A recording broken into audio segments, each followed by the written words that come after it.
ধন্যবাদ। বিসমিল্লাহির রহমানির রহিম।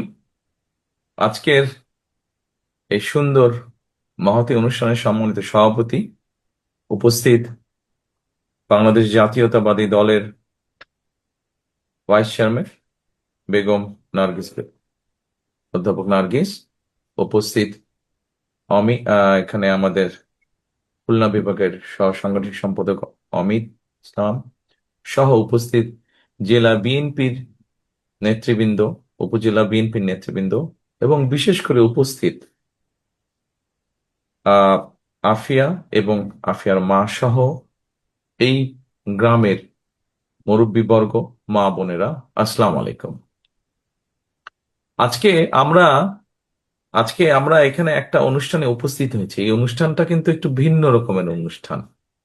এটা কোনো রাজনৈতিক কোনো অনুষ্ঠান না। সাধারণত রাজনৈতিক অনুষ্ঠানে কি হয়, এই কেউ স্লোগান দিচ্ছে, কেউ মিছিল করে একসাথে দল বেঁধে মানুষজন আসছে।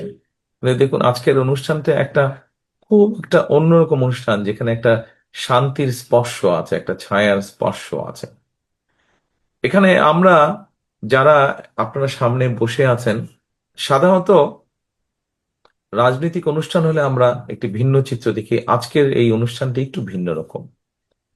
দেখুন, এখানে আমি উপস্থিত আছি, এখানে অমিত উপস্থিত আছে, অমিতের সাথে আমাদের জেলা বিএনপি সাবু সাহেব সহ অন্যরা উপস্থিত আছে, উপজেলা নেতৃবৃন্দ উপস্থিত আছে। আমরা যারা রাজনীতি করি, আমরা রাজনীতিটা করি কাদের জন্য? আমরা রাজনীতিটা করি দেশের মানুষের জন্য। রাজনীতির অর্থ কি সবসময় মিছিল মিটিং স্লোগান? হ্যাঁ, মিছিল মিটিং স্লোগান রাজনীতির একটি অংশ, বই কি, কিন্তু তার বাইরেও তো রাজনীতির অংশ আছে। মানুষের বিপদে আপদে, বিভিন্ন সময়ে ঝড় বৃষ্টি তুফান বন্যা, বিভিন্ন রকম প্রাকৃতিক দুর্যোগই হোক, অথবা মানুষের কোনো ব্যক্তিগত দুর্যোগই হোক, সামাজিক দুর্যোগই হোক, সোজা কথায়, অল্প কথায়, এক কথায়, মানুষের পাশে গিয়ে দাঁড়ানো, এটি হচ্ছে সবচেয়ে বড় রাজনীতি। আমরা অতীতে দেখেছি যে বিভিন্ন রাজনৈতিক দলের বিভিন্ন বক্তব্য থাকে, বিভিন্ন কথাবার্তা থাকে। মঞ্চে দাঁড়িয়ে এক রাজনৈতিক দল আরেক রাজনৈতিক দলের বিভিন্ন কাজের সমালোচনা করছে, বিভিন্নভাবে দোষারোপ করছে। উপস্থিত মুরব্বীবর্গ, প্রিয় নেতৃবৃন্দ, আমার মনে হয় আমরা অনেক দিন ধরে, বহু বছর ধরে হয়তো আমরা রাজনীতির একটি স্টাইল ফলো করেছি। এখন বোধহয় আমাদেরকে একটু পরিবর্তন করা প্রয়োজন আমাদের রাজনীতিটা। আমরা কিছুদিন আগে যখন 5ই আগস্টের পরে স্বৈরাচার যখন এই দেশ থেকে পালিয়ে গেল, জনগণের তুমুল আন্দোলনের মুখে, রাজপথে তীব্র আন্দোলন গড়ে তোলার মুখে, জনগণের প্রতিরোধের মুখে যখন স্বৈরাচার পালিয়ে গেল, তারপরে আহ বর্তমান অন্তর্বর্তীকালীন সরকার এসেছে। অন্তর্বর্তীকালীন সরকার বিভিন্ন বিষয় হয়তো তাদের সীমাবদ্ধতা থাকার কারণে তারা হয়তো অনেক কাজ করতে পারেনি। অন্তর্বর্তী সরকার একটি কাজ করেছে, আমরা কি দেখেছি কি, যে রিফর্ম নিয়ে, সংস্কার নিয়ে কাজ করেছে। কিন্তু আমরা যদি খেয়াল করে দেখি যে এই সংস্কারগুলোর মধ্যে কি আছে, এই সংস্কারের মধ্যে কি কি বিষয়ে আলোচনা হয়েছে, এই সংস্কারের মধ্যে অধিকাংশ বিষয় যেগুলো আলোচনা হয়েছে, সাংবিধানিক বিষয়ে আলোচনা হয়েছে, আইনগত বিষয়ে আলোচনা হয়েছে। কিন্তু এই যে আজকে আফিয়ার পাশে যে আমরা দাঁড়ালাম, আফিয়ার মায়ের পাশে যে আমরা দাঁড়ালাম, এরকম আফিয়ার সংখ্যা তো বাংলাদেশে আরো অনেক আছে। আফিয়ার মায়ের মতন এরকম অসহায় মানুষ তো আরো অনেক আছে। এখানে অমিত তার বক্তব্যে কিছু কথা বলেছে যে আমরা আমাদের রাজনৈতিক দল হিসেবে, সংগঠন হিসাবে, মানুষ হিসাবে, ব্যক্তি হিসাবে আমরা বিভিন্ন সময় চেষ্টা করেছি যে রাজনীতির প্রচলিত যে রাজনীতি আছে তার পাশেও বিভিন্ন সময় মানুষের পাশে দাঁড়ানোর চেষ্টা করেছি আমরা। এই সংস্কার প্রস্তাবগুলো যেগুলো এসছে, এগুলাও ভালো, এগুলাও প্রয়োজন দেশের জন্য, দেশের মানুষের জন্য, ভবিষ্যতের জন্য প্রয়োজন। কিন্তু যেই কথাটি বলছিলাম যে আফিয়ার মতন যারা সন্তান আছে, আফিয়ার মতন যেই আফিয়ার মায়ের মতন যে অসহায় মানুষগুলো আছে, এই মানুষগুলোকে নিয়েও তো আমাদের চিন্তা করতে হবে। এরা তো এই দেশেরই সন্তান।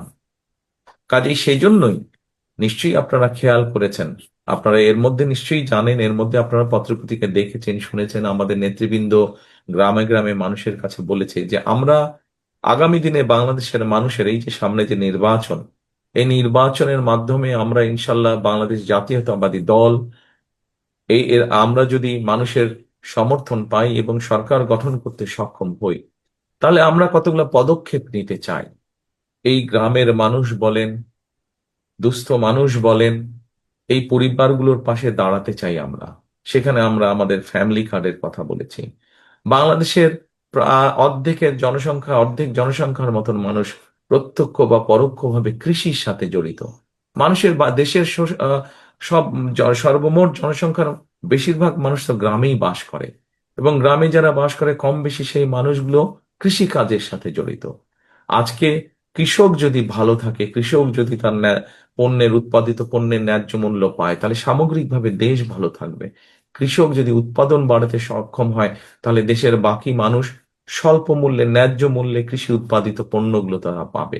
এবং সেই জন্যই কিন্তু কৃষকের পাশে এসে দাঁড়ানোর জন্য, কৃষককে সহযোগিতা করার জন্য, কৃষককে ভালোভাবে সহযোগিতা করার জন্য আমরা সেই জন্য কৃষি কার্ডের মতন একটি প্রকল্প হাতে নিয়েছি, যে আমরা দেশের মানুষের সমর্থন নিয়ে সরকার গঠনে সক্ষম হলে কৃষকদের পাশে দাঁড়াবো। ফ্যামিলি কার্ড দেওয়ার মাধ্যমে আমরা যেরকম ফ্যামিলি কার্ড যেটি আমরা দিতে চাইছি, এটি দেওয়ার মাধ্যমে যেরকম আমরা পরিবারগুলোর পাশে দাঁড়াবো, ফ্যামিলি কার্ড আমরা দিতে চাই শুধু নারীদেরকে। একটি পরিবারের যে নারী, নারী প্রধান যে, তাকে আমরা এই ফ্যামিলি কার্ডগুলো দিতে চাই, যাতে তার পরিবারের সহযোগিতা হয়, তার পরিবারের জন্য সুবিধা হয়, সাহায্য হয়। ঠিক একইভাবে আমরা দিতে চাই কৃষক কার্ড কৃষকদের জন্য। অর্থাৎ আমাদের রাজনীতিটাকে আমরা নিয়ে যেতে চাই, রাজনীতিটাকে শুধু স্লোগান, মিটিং, মিছিল এর মধ্যে আমরা সীমাবদ্ধ রাখতে চাই না। আমরা রাজনীতিটাকে এমন ভাবে নিয়ে যেতে চাই যাতে সাধারণ মানুষ বলতে আমরা যাদেরকে বুঝি, সেই মানুষগুলোর পাশে যাতে আমরা দাঁড়াতে পারি।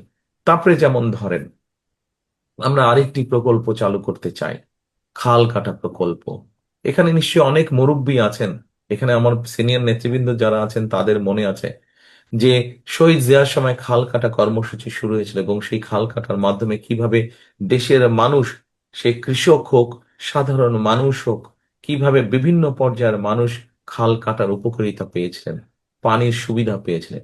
সেই খাল কাটা বন্ধ হয়ে যাওয়ার কারণে আমরা আজকে দেখেছি যে গ্রামে গঞ্জে উপজেলায় জেলা পর্যায়ে খাল নদীগুলা বন্ধ হয়ে যাওয়াতে মানুষ কষ্টের মধ্যে, পানির কষ্ট ভোগ করছে মানুষ। ঠিক একইভাবে কৃষকরা সেচ সুবিধা থেকে বঞ্চিত। আমরা যখন আজকে টিউবওয়েল বসাচ্ছি সেচের পানি পাওয়ার জন্য, টিউবওয়েল গভীরে গভীর টিউবওয়েল বসাচ্ছি আমরা, আজকে থেকে 20 বছর আগে যদি 200 ফিট পানি পেতাম, 100 ফিটে পানি পেতাম, আজকে সেখানে 1000 ফিট চলে যাচ্ছে, তারপরেও পানি পাওয়া যাচ্ছে না। এরকম অনেক জায়গা আছে। এই সমস্যাগুলোকে বের করে আনার জন্য আমরা খাল খনন কর্মসূচি শুরু করতে চাইছি, যা শুধুমাত্র গ্রাম অঞ্চলের মানুষরা, যা শহরের মানুষের জন্য উপকার হবে, সামগ্রিকভাবে দেশের মানুষের জন্য উপকার হবে। পানির সমস্যার সমাধান আমরা দেখি কি, বর্ষাকালে যখন অতিবৃষ্টি হয় অথবা সীমান্তের ওপার থেকে যখন হঠাৎ করে বাঁধ খুলে দেওয়া হয়, আমাদের দেশের বিভিন্ন অঞ্চল ভেসে যায় পানিতে, মানুষের দুর্দশা বেড়ে যায়, ঘর বাড়ি ভেঙে যায়, গবাদি পশু ভেসে চলে যাচ্ছে। আমরা এই বন্যাকে নিয়ন্ত্রণ করা হোক, পানির সুবিধার জন্য হোক, সেচ সুবিধার জন্য হোক, খাল খনন কর্মসূচি, যেই কাজগুলো করলে সাধারণ মানুষ সরাসরি সুযোগ সুবিধা পাবে, সেই কাজগুলো আমরা করতে চাইছি। অর্থাৎ রাজনীতিটাকে আমরা নিয়ে যেতে চাচ্ছি মানুষের উপকারের জন্য। শুধুমাত্র শুধুমাত্র যে আমরা শুধুমাত্র যে আমরা মিটিং মিছিলের মধ্যে রাজনীতি রাখতে চাইছি না, শুধুমাত্র এক দল আরেক দলকে শুধু দোষারোপ করবে। এই দোষারোপের রাজনীতি করলে তো মানুষের পেট ভরে না। কি করলে মানুষের পেট ভরবে, কি করলে মানুষ ভালো থাকবে, সেই কাজগুলো আমরা শুরু করতে চাই, সেই কাজগুলো আমরা করতে চাই। দেখুন, আরেকটি কথা যেমন বলি, এই যে আজকে যে বাচ্চাটা আফিয়া, ও বাচ্চাটা যে আজকে যেই বেচারা, যেই কারণে তার বাবা তাকে ছেড়ে চলে গেছে, অর্থাৎ ওর অনেক অল্প সংখ্যক মানুষের হয়, কিন্তু ও বেচারারও এই রোগটি হয়েছে, যে কারণে তার শরীরের রংটা অন্যরকম। গ্রামের মানুষ বিশেষ করে আজকে চিকিৎসা সুবিধা, বেসিক যে চিকিৎসা, মৌলিক যে চিকিৎসা সুবিধা, এই চিকিৎসা সুবিধা থেকে আমাদের লক্ষ লক্ষ কোটি কোটি মানুষ বঞ্চিত আজকে। আমরা গ্রামের মানুষের কাছে, বিশেষ করে মা বোনদের কাছে, বিশেষ করে শিশুরা যাতে গ্রামে যারা বসবাস করছেন তারা যাতে স্বাস্থ্য সুবিধা পান, সেই জন্য আমরা একটি পরিকল্পনা গ্রহণ করেছি। কি সেই পরিকল্পনা? আজকে এই যে কথাগুলো বলছি, এখানে আপনারা যারা আছেন সবাই কিন্তু আপনারা চাঁদপাড়া গ্রামে বাস করেন, অর্থাৎ এখানে উপস্থিত মোটামুটি সবাই কিন্তু অধিকাংশ মানুষ গ্রামের মানুষ। অর্থাৎ দেশ গ্রামের মানুষ যারা আছেন তাদের জন্য বিএনপির কি পরিকল্পনা, সেগুলো সংক্ষেপে আমি আজকে আপনাদের সামনে দু একটি কথার মাধ্যমে বলতে চাইছি। স্বাস্থ্য সুবিধাটা আমরা গ্রামের মানুষের কাছে পৌঁছে দিতে চাই। অনেক বাংলাদেশে বহু বোন আছেন, বহু মা আছেন যারা বছরের পর বছর ধরে বিভিন্ন শারীরিক কষ্ট ভোগ করছেন, কিন্তু হয়তো সদর উপজেলা হাসপাতালে যেতে পারছেন না, সদর জেলা হাসপাতালে যেতে পারছেন না। হয়তো ছেলে টাইম পাচ্ছে না, হয়তো ভাই টাইম পাচ্ছে না, হয়তো স্বামী সময় করতে পারছে না, তাকে নিয়ে যেতে পারছে না। আমরা স্বাস্থ্যকর্মী নিয়োগ করতে চাই। স্বাস্থ্যকর্মী নিয়োগ করার মাধ্যমে আমরা এই সুবিধাটা, অর্থাৎ বিশেষ করে মা বোনদের জন্য, বিশেষ করে ছোট ছোট বাচ্চাদের জন্য যারা একা হাসপাতালে যেতে পারে না, তারা যাতে ঘরে বসে মৌলিক যে চিকিৎসাগুলো, সেই চিকিৎসা সুবিধা যাতে তারা পায়, সেই জন্য আমরা দেশে 1 লক্ষ স্বাস্থ্যকর্মী নিয়োগ করতে চাচ্ছি। তাদেরকে আমরা ট্রেনিং দিব এবং এই স্বাস্থ্যকর্মীরা গ্রামে গ্রামে যাবে। এখানে যারা সিনিয়র নেতৃবৃন্দ আছে, এই গ্রামে যারা মুরব্বীরা, আপনারা আজকের এই অনুষ্ঠানে উপস্থিত আছেন, আপনাদের নিশ্চয়ই মনে আছে শহীদ জিয়ার সময় কিন্তু পল্লী চিকিৎসক ছিল, নিশ্চয়ই এখনো আছে কিছু কিছু। শহীদ জিয়ার সময় পল্লী চিকিৎসক ছিল, অর্থাৎ গ্রামের মানুষ কষ্ট করে যাতে তাদেরকে খুব সিরিয়াস কোনো অসুখ বিসুখ না হলে, ছোটখাটো অসুখ বিসুখ যাতে ঘরে বসেই তাদেরকে আমরা চিকিৎসার সুবিধা দিতে পারি, সেইটির ব্যবস্থা আমরা করতে চাইছি। আরেকটি বিষয় আছে, আরেকটি বিষয় আছে। আমরা বিভিন্ন শ্রেণী পেশার মানুষ, আমরা এই যে বলেছি, একটু আগে বললাম ফ্যামিলি কার্ডের কথা। এই ফ্যামিলি কার্ড দেওয়ার মাধ্যমে আমরা যেরকম মা বোনদেরকে সহযোগিতার হাত বাড়িয়ে দিতে চাইছি, তাদেরকে আমরা স্বাবলম্বী করে গড়ে তুলতে চাইছি। আপনাদের নিশ্চয়ই মনে আছে দেশনেত্রী খালেদা জিয়ার সময় আমাদের নারীদের শিক্ষা, যারা নারীরা যাতে শিক্ষা পায়, ওই জন্য দেশনেত্রী খালেদা জিয়া যখন দেশ পরিচালনার দায়িত্বে ছিলেন, উনি কি করেছিলেন? উনি কিন্তু মেয়েদের শিক্ষা ক্লাস 12 পর্যন্ত, ইন্টারমিডিয়েট পর্যন্ত মেয়েদের শিক্ষা ব্যবস্থা ফ্রি করে দিয়েছিলেন।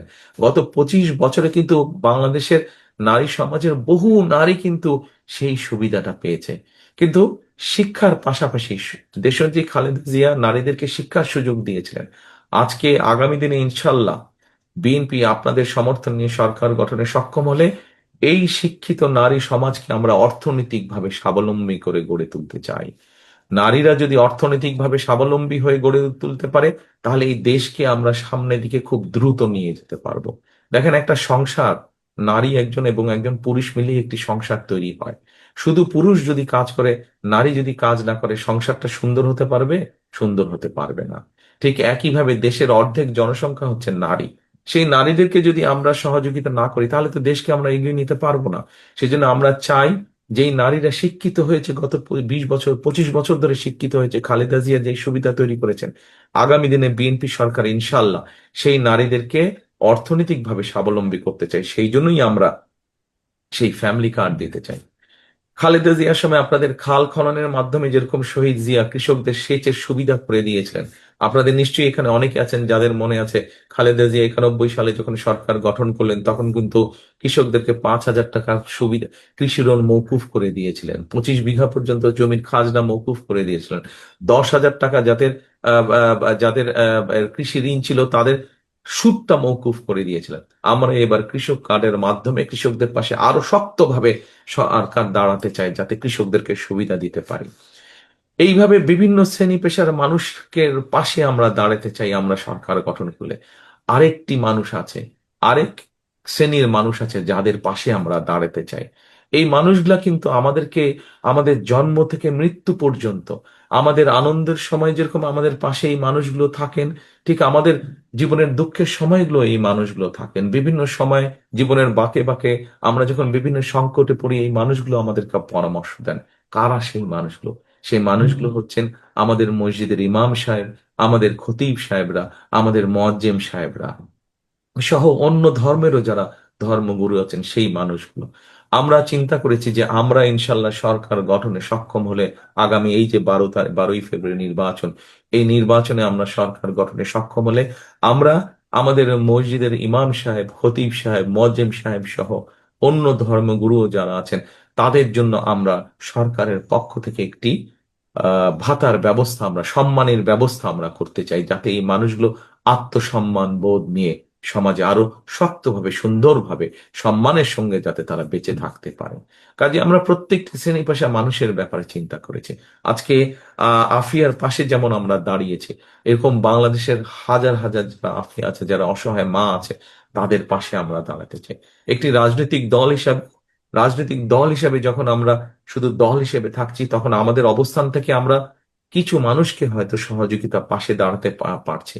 কিন্তু যখন আমরা সরকারে থাকবো, তখন সরকারের যে শক্তি আছে, সেই শক্তি নিয়ে আমরা আমাদের কাজগুলোকে সেইভাবেই গড়ে তুলতে চাই যে সাধারণ মানুষ যাতে উপকৃত হয়।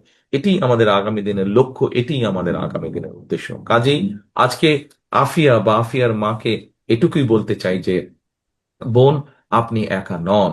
আফিয়ার মতন বাংলাদেশে হাজারো যারা মা বোন আছেন, সকলকে আমরা বলতে চাই, আপনাদের পাশে বিএনপি আছে। ইনশাল্লাহ বিএনপি আগামী দিনে সরকার গঠন করলে আপনাদের পাশে আরো দৃঢ়ভাবে, খালেদা জিয়া যেমন আপনাদের পাশে ছিলেন, ঠিক খালেদা জিয়ার দল বিএনপিও ইনশাল্লাহ আগামী দিনে শক্তভাবে, দৃঢ়ভাবে আপনাদের পাশে থাকবে।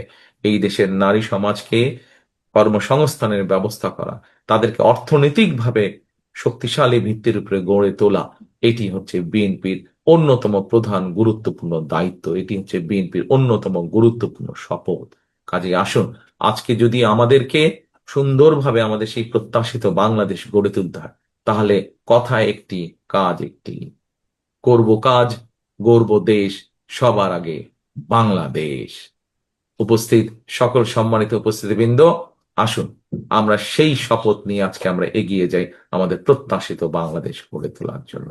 সকলকে আবারও ধন্যবাদ। আমি বিশেষ করে অমিতকে ধন্যবাদ জানাতে চাই যে তার এত প্রতিকূলতার মাঝেও আফিয়ার পাশে এসে যে দাঁড়িয়েছে, আফিয়ার পরিবারের পাশে এসে যে দাঁড়িয়েছে।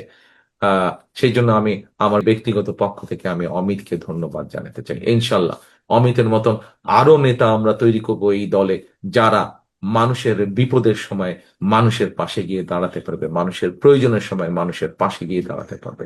আমরা অমিতের মতন যত নেতা তৈরি করতে পারবো এই দলে, তত বেশি ভাবে আমরা মানুষের পাশে দাঁড়াতে পারবো। ইনশাল্লাহ সকলে ভালো থাকবেন। আপনাদের সাথে ইনশাল্লাহ দ্রুতই দেখা হবে। আসসালামু আলাইকুম। আল্লাহ হাফিজ। বাংলাদেশ জিন্দাবাদ। বাংলাদেশ জাতীয়তাবাদী দল জিন্দাবাদ।